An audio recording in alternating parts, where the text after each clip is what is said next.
New this morning, scientists say they've developed a test that can determine if a child has autism by looking at their baby teeth. This is really fascinating. The research shows it's all about how children metabolize metals. Nina Criscolo spoke to a local pediatric dentist to see what this could actually mean for some families. Really, this sounds quite groundbreaking. Yeah, it's incredibly interesting, and the word you used is actually the same word that a pediatric dentist I spoke with at Riley described this as.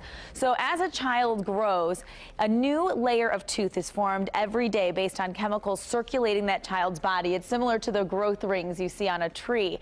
How a child metabolizes metals is critical to neurodevelopment in early life. So these scientists looked at a study of baby teeth in Sweden involving 200 twins. Those researchers used a laser to test whether zinc-copper cycles were different in those with autism, and they were. The study was done again in the U.S. and the U.K. From that data, the scientists developed an algorithm that is 90% accurate in distinguishing between teeth of children with autism and without.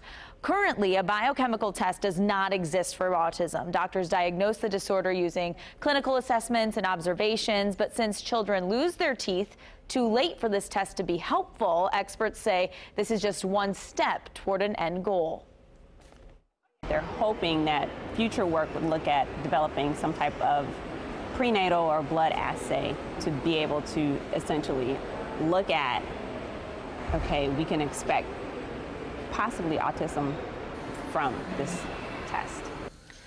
Now, if parents can find out earlier if their child may have autism, doctors can begin intervention and know sooner about any medical conditions commonly associated with autism. Teeth actually do begin to form as early as 4 weeks in utero. Yeah. So they say they're really like a history book of a child's health. Right. Yeah. I've heard some doctors even say that they've seen babies born with teeth. It's just incredible. It can happen. Yeah.